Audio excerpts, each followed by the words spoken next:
mooy le rêve de tout joueur. tey Manchester bu fekkee frappé na sa porte ñu koy refuser bëriwul. on a entendu Sadio Mané benn vidéo bu muy expliqué ne ba muy dem Liverpool. Liverpool la woon ak Manchester United. Manchester ça était mieux placé pour mu dem fa. mais si benn situation bu ndaw moo tax mu jëm donc basculé wu mu dem Liverpool mais quand même demoon na ba nar a dem donc jouer ji Manchester parce que tamit ba muy dem Liverpool jamono jooju. kenn du comparer Liverpool ak Manchester United. même fekkee ni avec l'arrivée de Jürgen Klopp Liverpool c'est la commencé di jóg. mais bien avant son arrivée Manchester United bokkul woon sax dimension ak Liverpool. mais quand même après le projet présenté par Liverpool fa la mujjee dem bàyyi ñi kon di waa Manchester United mais jamono ji gëm naa ne Manchester United ne serait-ce que sax def fa une saison sax ça va enrichir ton CV. te Iliman Ndiaye gëm naa ni avec ça gëm naa ne mën na ju parce que Everton quand même Everton. club la bu dul jouer benn titre année bi. club la buy jouer maintien chaque année. Iliman Ndiaye te bu gisee benn Manchester United quand même mën na jël championnat war na mën a jële ji coupe FA Cup wala mën a dem jouer ji Ligue des champions pourquoi pas mu jël ko. wala sax mu jël Ligue européenne des champions bu fekkee fa la dem. mais quand même c'est un club boo xam ne club mythique club historique boo xam ne capable d'aller chercher des titres parce que Manchester même bu jëlul day def investissement buy tax mu mën a jël. peut-être mën na def saison blanche mais quand même chaque début de saison Manchester. fait beaucoup d'investissements par rapport au recrutement des joueurs et des entraîneurs. donc tout cela pour remporter des titres et des trophées. nekkul club boo xamante ne day bëgg a toog 2 ans te du jël dara. Manchester melul na moo souvent coach bu ko def balaa sax muy yegg day fekk dàq nañ la bu yàgg. donc pour man waru sa am benn hésitation pour mu dem Manchester United si surtout Manchester parvient en tout cas à décrocher son ticket pour la prochaine Ligue européenne des champions. par rapport à Pape Alassane Gueye si aujourd'hui on annonce peut-être du côté de Galatasaray. man laa moom foofu sax laa xaw am ay tuuti dut Pape Gueye vu sa CAN.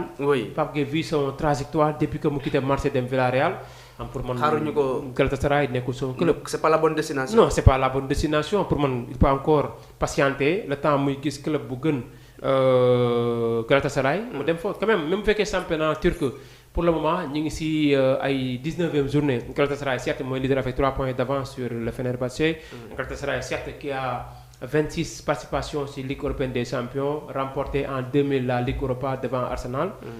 si tiro bi 4-1 par exemple c'est un club tamit mythique en Turquie. mais quand même mënuñu ko comparer ak yeneen yu nekk. ay club top 4 top 6 top 5 bu nekk Angleterre.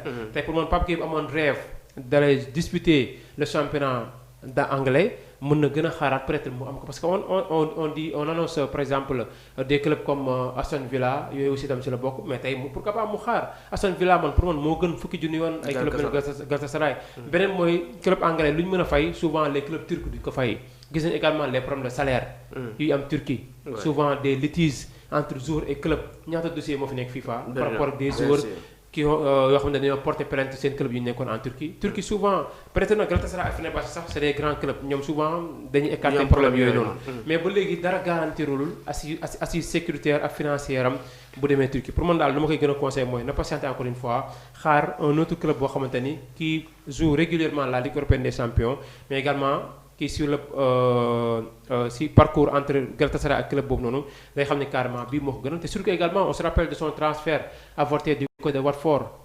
ginnaaw si mu bàyyi ko fa dem rejoindre ji Marseille bu ma juumul après moo taxoon sax ñu sanctionné ko woon ko moo taxoon ñu tegoon ay sanctions si kaw ba Marseille jël benn partie si sanction jëm koo fay. mais tey jii daal mën na bañ a yàqam daal patienter xaar man mënu ma def nga ni kaan bu ma def dugal 3 bi être décisif si final Sénégal ak Maroc bi naan maa ngi dem ay Galatasaray. c'est pas la bonne destination kooku moom du ma ko conseillé quoi. d'accord alors loolu leer na Mamour on commence d'abord par Iliman Ndiaye instant bii nii club bu paree pour jënd ko bëri na mais quand même Manchester United mu nekk en pole position pour jënd ki nga xam ne moom mooy Iliman Ndiaye est-ce une bonne destination. internet yaa ngi évoqué renfort yi foofu. xool leen depuis boobu ba tey ñu ngi dinañ si ñëw. ma commencé ko ci Pape Alassane Gueye. bien Iliman Ndiaye. Iliman Ndiaye. alors Manchester United je pense que jamono jii nii pare nañu pour def benn offre bu am solo trop parce que déjà je pense que la valeur de Iliman xaw na yokk tuuti. waaw parce que nag bi muy jógee Sheffield United li ko Marseille jëndee. bi muy jógee Marseille li ko Everton jëndee je pense que aujourd'hui il y a une progression concernant sa valeur kit. donc c'est un joueur boo xamante ne vu ses performances effectivement football noonu lay doxee. moo tax d'après les dernières informations Manchester United pare nañu pour def une offre. bu toll ci 75 millions d'euros. 75 millions d'euros 75 millions d'euros. D'accord. Donc Manchester pare nañu pour def boobule offre léegi nag est-ce que Everton va refuser cette offre? Est-ce que je pense pas. refuser? Oui. léegi nag man suñu joueurs yi damay bëgg ñuy nekk dans la continuité. Parce que Pape dafa am kàddu bu am solo trop boo xamante ne daf koy wax tout le temps ñu bëri duñ ci bàyyi xel muy je convoque que des titulaires. Donc joueur boo xamante ne amoo temps de jeu tu n'es pas régulier doo bokk ci équipe bu Pape Thiaw bii.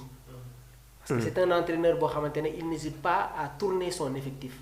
Donc quand un joueur n'est pas compétitif amoo rythme pour nga intégrer dispositif bi pour nga intégrer tanière bi. dafay nekk lu am solo trop.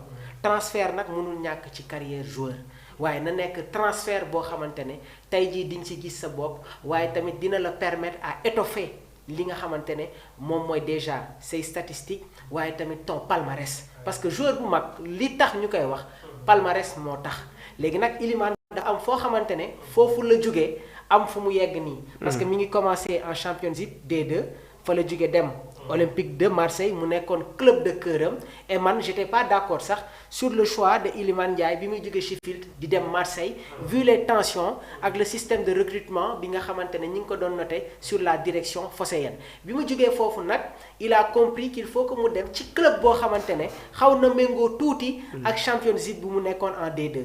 Everton ne joue pas le Big Four de la Premier League mais plutôt dañuy jouer li nga xamante ne moom mooy les autres compétitions maanaam Europa League bi war a conférence bi.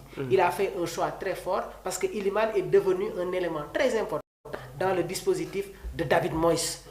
moom la ñuy associé sur les couloirs ak Jack Grealish.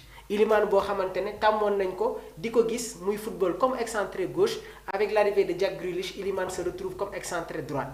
léegi nag Manchester United je pense que actuellement dañuy chercher renforcer li nga xamante ne moom mooy seen couloir maanaam seen excentré yi et soo xoolee bërki démb match bi nga xamante ne joué nañ ko face à Arsenal Patrick Dorgu moom la Michael Carrick jël. football loo ko comme excentré gauche foofu Iliman am na fa place de parce que Bryan Mbeumo c'est pas un avant-centre type. Excentré là mais jamono ji dafa nekk en concurrence avec Amad Diallo qui fait de belles performances. loolu moo tax sax bi Michael Carrick ñëwee vu les performances de Benjamin Sesko ancien attaquant du Leipzig. ak ki nga xamante ne mooy Cunha nekkul li nga xamante ne moom mooy un avant-centre. c'est un numéro 10 bi mu nekk dans le championnat espagnol bi muy football avec les Colchoneros de l'Atlético de Madrid bi muy nekk Wolverhampton. on avait tendance à le voir jouer surtout Wolverhampton comme benn second attaquant il se retrouvait derrière Raúl Jiménez.